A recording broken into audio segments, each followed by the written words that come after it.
My, male 27, wife, female 26, lost her job after leaving early numerous times out of concern for her friends, female 26, mental health after her miscarriage. But when I tried to talk to her, she made me out to be the enemy. My wife and I have been married for 3 years, and we don't have any kids at the moment. We want to have kids in the near future, but as of right now, my wife is really struggling, and I don't know what to do to help her. My wife, Liz, has a best friend, Lauren, who she's known since high school. But ever since 2 years ago, Lauren has been going through a lot. Lauren had a miscarriage a couple of years back, and Liz told me that it was one of the things that led to her eventual divorce with her husband. Lauren was depressed for some time, and Liz would come over after work to comfort her and get her out of the home. And she even said that Nick, Lauren's husband, had asked her to do so too, since Lauren wasn't being receptive to him. Nick would pay for activities for them to do, such as movies or concerts, and I would pay for some as well. I didn't know Lauren especially well, but after inviting them over for dinner a few times, I felt like I began to know them more too. But when Lauren would tell my wife about how Nick would try to offer to do things with her too, Lauren would usually refuse them and his suggestions to splurge on herself to do her hair and make herself feel nice every once in a while. Liz tried to tell her that, while she'll be there for her, that she should also confide in her husband and do things with him too. But she said that Lauren just felt guilty among other things, and there were a handful of fights that they had too. Fights where Lauren would tell Liz that she erupted at Nick for suggesting activities to her that she didn't want to do. Fights that Liz honestly felt that Lauren was in the wrong about because she was constantly resenting him. One of the fights happened when Nick brought her flowers and offered to take her out to dinner for her birthday, only for Lauren to snap at him because she wasn't in the mood. When Liz asked if he had already purchased the reservation before asking her, she said that he didn't and that he should have known she wasn't in the mood, and she refused to take the flowers too. The other fight they had was about a vacation week that Nick was planning to use, but when he asked if she wanted to go, she gave him an attitude about not wanting to. So when he said that he would use the PTO later in the year once she was feeling up to it, she got on him for not asking his friends instead. But when he said that he wanted to spend it with her, she just went off at him and told Liz about it too. Fast forward some time, and Lauren and Nick are no longer together. Lauren's condition has worsened, and it's taken a toll on my wife, who has continued to spend time with her after work. And I'm all for supporting her friend, but I believe that there's a point when you must also prioritize yourself. And in the beginning, my wife would be tired after going straight from work to Lauren's to comfort her both during the miscarriage and after the divorce. But now, as Lauren has continued to struggle more than a year after the miscarriage and refused Liz's suggestion to try therapy, once with her husband and even after the divorce, Lauren has begun to make concerning statements about feeling like she might end it and other stuff like that. And we were recently having lunch with another couple we know where Lauren texted her something similar and Liz couldn't enjoy herself. I totally understand that, and on that day, she expressed that she needed to leave to make sure that Lauren was all right. And this was towards the first few times that Lauren began saying that. However, while driving away, Liz called Lauren, who then said she didn't mean it, and Liz was somehow able to make her feel better on the phone to the point where it was unnecessary for her to come over anymore. So, while I was relieved, but not completely convinced that she was fine, I told Liz that maybe she should go over just to make sure. But Liz said it was fine, and I trusted her with that since she knows her better. However, I also told her that while Lauren is her friend, she can't let her weigh her down when she's enjoying herself. Like at lunch or other times we had plans and sacrificed them to be there for Lauren. And that if Lauren refuses to get help time and time again, there's only so much you can do, and you still have to live your life. And while she said that she agreed in the moment, it's gotten a lot worse the past few weeks at work, to the point where she lost her job. And I'll try to explain why. Ever since the day where Lauren said she might end it at lunch, my wife has stopped telling me about the specifics like she used to. And while I understand that she never had to include me in the complicated details between her and her friend, it started to affect her at work consistently, to the point where she's left work early to check on her over concerning messages that she no longer wants to show me, and I only found out about it because she was fired. She had a full-time job, but after she was fired after several warnings and nights where she'd come home and be distressed while not telling me why when I asked, she finally told me that she's been leaving early to visit Lauren and finally showed me a bunch of similar messages to end it from the other day. And she's really been affected by Lauren's condition a lot. However, I told her that that's not an excuse for the lack of communication, and I told her that over the past few weeks too, ever since she started to somewhat ghost me at home for apparently what I said after lunch, she showed me messages that pretty much proved she was going over there, as well as many calls that happened in her car during work hours too. However, we have bills to pay, and while I figured that maybe she was just down and stressed from work when she went quiet, she's begun blaming me for Lauren's condition of late and saying that I encouraged her to neglect her, when that's not the case. I told her I don't think Lauren is a healthy friend because she's always affecting her mood even when they're not together. Not to mention how she refused to seek therapy or better herself over a year since the miscarriage. However, she now sees me as the enemy because of those comments, and I don't know how to make her stop ignoring me of late again. I felt scared to tell her not to see Lauren anymore after we left the luncheon because of the possibility of cutting off Lauren's only support and having her maybe do something like she said, and having that on my conscience. But I'm starting to second guess myself after everything that's happened, and I just want to ask what I should do from here since she's not talking to me and thinks I'm not supportive of Lauren's condition, and I really feel like I'm losing her. From not eating dinner with me to not talking to me for long stretches, she sees me as the enemy, and I don't know what to do. Update. It's been a little bit since my first post, and part of me wanting to update is needed to do it for myself. My wife, Liz, has been best friends with Lauren since high school and long before I met her. However, Lauren's miscarriage led to my wife losing her job and her husband, Nick, divorcing her too. Lauren was depressed when the miscarriage happened, and a lot of people tried to support her afterward, including me. Nick purchased concert tickets for my wife and her to go to, and I had them over for dinner multiple times and also brought over dinner a few times too. We have a fund in our budget that goes to helping others aside from charity, and we both really wanted to help them. However, Lauren began to make her husband the enemy when talking to my wife about how he'd try to help her, and they were always together in the aftermath of the miscarriage. Lauren said that Nick wanted to take time off from work, using PTO, to be with her and work through his emotions, but she didn't want him to because she only wanted to be with Liz. He also suggested a vacation to get their mind off of things, but she wanted nothing to do with it and told him to go with friends. But when he asked one of his friends if he'd be interested, she yelled at him for not reading between the lines and doing exactly what she told him to do. There was also a time when Nick made breakfast and brought her flowers, but she threw them out and wanted to stay in bed, more than a month after the miscarriage at this point. He also suggested splurging on herself and offering to pay for her to do her hair for a night out, but she yelled at him again and kept resenting him along with refusing his offer to do grief counseling together and not wanting any affection at all. Laura only wanted to talk to my wife, and after each episode with her husband, she would text Liz, and Liz would sometimes come over and be the only relief that she wanted. She wanted nothing to do with Nick, but made plans with Liz right and left, while continuing to neglect him in other ways too. So, eventually, Nick would divorce about 10 months after the miscarriage, and Lauren would enter a deep state of depression that required Liz to come over almost every day after work. Around this time, I told Liz that while I can't imagine what Lauren's going through, that I believe she was wrong to treat her husband in the ways that she vented to her about, but she snapped at me. I also told her that while it's good to help others, that it's important to prioritize your own health too, since she would come back late and call out of work numerous times because she barely got any sleep and was talked to for dozing off at work. I also told her that she's not a replacement for Lauren's husband, but she reiterated how they had been through everything since high school, and that before there was us, there was them. And my wife never snapped at me until I questioned Lauren's character after being married for a few years. We've disagreed before, but when I criticized Lauren for the first time, she would defend her no matter what. However, I need to explain the exact event that predicated the conversation. We were at a lunch with some friends when Lauren texted Liz that she was considering ending it, and Liz grabbed my attention and insisted that we leave. And I'll admit that my mind was rushing in the moment. This was the first time that Lauren said something like that, and Liz kept saying that if we didn't leave, we might be too late. I made up an excuse and began to drive her there, but on the way, Lauren said that she changed her mind after talking to Liz on the drive there and that we no longer had to come over, and that is what prompted the conversation.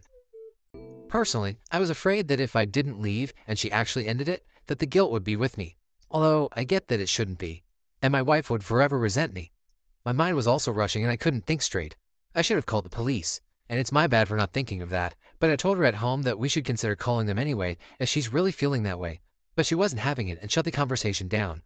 We've argued before, but the first time I ever criticized Lauren, she snaps like never before because I must have stepped on her holy grail. However, she did say that she'd take a break from Lauren, but that turned out to be a lie. While she wouldn't go over after work anymore, she would leave work early to visit Lauren numerous times, to the point where she came home and told me that she was fired one day completely out of the blue. She explained that she would leave to see Lauren on days when she felt like ending it again, and that she stopped telling me about Lauren because of our last conversation.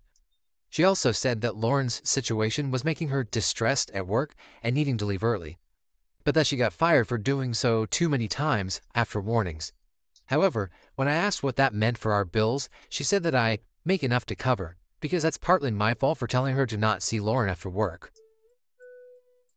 Update. A lot of people said that the proper word that describes her relation to Lauren is codependent, and I honestly agree. Some suggested that I leave for a few days to take a break and think about what I'm getting out of the relationship post Lauren's miscarriage that sparked the dramatic behavior change in my wife.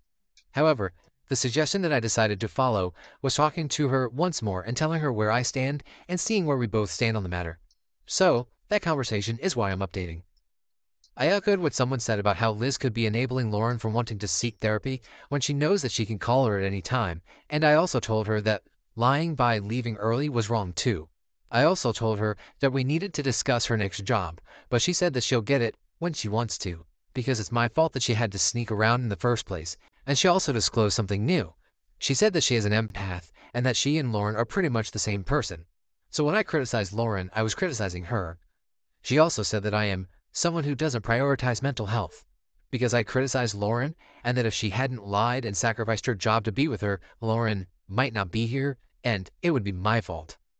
So, she said that paying for the bills was the least I can do because I don't care about Lauren at all, completely forgetting how I cooked for them numerous times and bought them movie tickets among other things and sometimes with my own money too.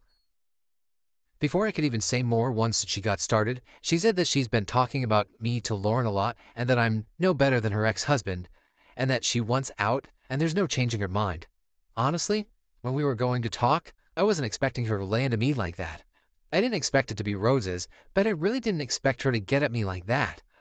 I've been depressed myself lately and trying to push through, but we were in the process of getting a divorce because that's what she wanted.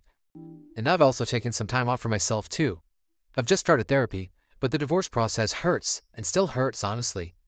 But that's pretty much it. I'm back working, but it still hurts.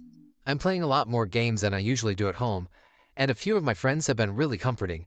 But it hurts, and I want to ask for any advice on moving on from such an ugly end to everything if anyone has any suggestions. But that's pretty much it. She was done before I could even get that far and even push for counseling together like someone else suggested too. Our first reaction comes from Scrotal Abrasion. My guy, she didn't deserve you. From your posts, it sounds like you did everything exactly right. You were concerned, empathetic, and accommodating. Unfortunately, like her friend, your wife needed someone to blame for her problems, and you were the most convenient target. You set boundaries that she couldn't follow, and ultimately she ruined your marriage. Now you know that you just weren't very high up on her priority list. It sounds like they both have serious mental health issues, and you can't help someone who won't help themselves. Take care of yourself, and don't let this destroy who you are. Next comment comes from False Guess. There are so many red flags with your wife that, although I understand how painful it may be, I think it will be so much better for you when you're free from her. From my perspective, your wife was cheating on you with Lauren. Maybe not in a physical sense, but she was definitely replacing you with Lauren. And Lauren seems to have some extremely severe mental health problems, if not a personality disorder. She definitely crossed a lot of boundaries with Lauren, and vice versa, and none of them are healthy. Your wife is not an empath. People just use that as an excuse when they lack the ability to control their emotions. Almost everyone, except psychopaths to some extent, has the ability to be empathetic, but healthy people establish boundaries. Your wife did not bother to establish any healthy boundaries with Lauren. It was stupid of her to leave her job at Lauren's beck and call, and Lauren's husband was right to divorce her. Having a miscarriage is traumatic, but it's not an excuse to be an abuser. So, she said that paying for the bills was the least I can do because I don't care about Lauren at all. This is a major red flag. Lauren is not you or your wife's responsibility, and the fact that she uses you as an ATM is deeply troubling and abusive. Your wife should not get any accolades for her moronic decision to leave her job to serve as a free therapist to Lauren because it may be actively harming Lauren's recovery since she is not a mental health expert. Either your wife is very, very dumb, or she's a manipulative narcissist who gets off on the feeling of being needed like that. I'm not trying to be harsh here, but your wife is an idiot, and my advice to you would be to take the time you need for yourself to practice self-care, lean on your friends when necessary, and to realize that you did nothing wrong. When it comes time to divorce your wife, be merciless in the proceedings. If they want to have such an unhealthy, toxic, codependent relationship with each other, let them, and block the both of them. If your wife comes to her senses and realizes she threw away an entire marriage for a toxic friendship, do not speak to her again. This is not behavior that she can make up for, and if you end up taking her back, she will only ever make you miserable. The only amount of contact that is healthy with their dynamic is absolutely zero. Moving on to the next story. Should I tell my brother's new girlfriend he was arrested for assault, strangulation, and kidnapping his wife? She has a young son, and I'm worried about their safety. There is so much to unpack with my history and with my brother. I moved out at 16 because I felt uncomfortable around him. He kept opening the bathroom door while I showered and my bedroom door after my showers. He would comment on my body. Also, he squeezed by me in the kitchen and rubbed his junk against my butt. He was 19 using heavy drugs like ecstasy. I was out couch surfing as a teen because I was scared of him. Needless to say, we haven't been in much contact since, and I am estranged from all my family except one sister, and even that is low contact. In 2018, he met a woman in her 50s, and they got married within 6 months. He was 27 or 28. He struggles a lot with alcoholism in recent years, and so has his wife. Their relationship soon became toxic, and he accused her of cheating. It became abusive, and then he had a mental breakdown. He thought people from his work were spying on him, so he left the state for a few months, then came back and went back to her. Things got worse because of her previous cheating. I don't know if it actually happened because he seemed to be having delusions at that time. He was eventually arrested for assault by strangulation, assault on a female, kidnapping. Him and his wife broke up over the summer, and for the last 3 months or so, he's dating another older woman. They immediately became serious, and she's always posting about him on Facebook, and has him around her young son. I know my brother hasn't gone through any therapy since what happened with his wife. I am so scared for this woman and her son's safety, to be honest. I am thinking of anonymously sending her a link to an article that has his mugshot and charges. I feel like she deserves to know the danger she is in. He is half her age and has swept her off her feet immediately, just like his wife. And I'm worried it's only a matter of time before the son sees his mom being abused. Update. So the general consensus was I should definitely inform her. I looked at her Facebook profile and realized her and her husband just split on September 14th. She made a post about it being amicable, but she was posting about loving my brother less than a month later. I don't know if there was an affair, but it seems likely. I thought about the comments left by several people who tried to warn others about their previous abusers and were brushed off because they were thought of as a jealous ex. I've encountered that situation myself. So instead of messaging her directly, I messaged her ex or father of her son. I figured the son's father, who looked like a great man, his whole profile was pics of their son and family, has a right to know the danger his son is in, and it doesn't run the risk of her just sweeping it under the rug and not telling anyone. My thinking is he will definitely bring it up in custody court and not let his son around my brother. So hopefully that happens, as it makes the relationship difficult, so she breaks up with him. Here's what I sent. Jane's new boyfriend, Hank Davis, was arrested for assault on female, strangulation, and kidnapping his wife. If you look up his background, you will see he was arrested many times since 2019-2021 for abusing his wife. Here is a link to one of the articles. Insert link. Please make sure she and your son stay safe. I did block him after sending the message from a burner account I plan on deleting, so there will be no message back. I feel relieved and like I did the right thing. Our first reaction from Secure Subject 3369. If you messaged him via Facebook on a burner account without him accepting you as a friend, please be aware that he might not have seen the message. Messages that are sent from someone who you are not friends with will be directed to his request folder, and depending on his filtering settings, he might never see your message. Also, if you immediately block him after sending the message without him reading or saving bookmarking the links, I think the message might automatically be deleted after blocking him. I've not used Facebook Messenger in years. This could be wrong, but I thought it was important enough to mention. Tiggly Lizzie has the next comment. I was also thinking this, OP. I think you need to unblock him from the burner account to see if he actually got the message. Moving on to our final comment from Impossible Town 984. I don't understand why you couldn't tell her through a burner account. Doesn't she deserve to know? Thank you for watching the Red World. If you enjoyed this video, please give a like, subscribe, and see you in the next one.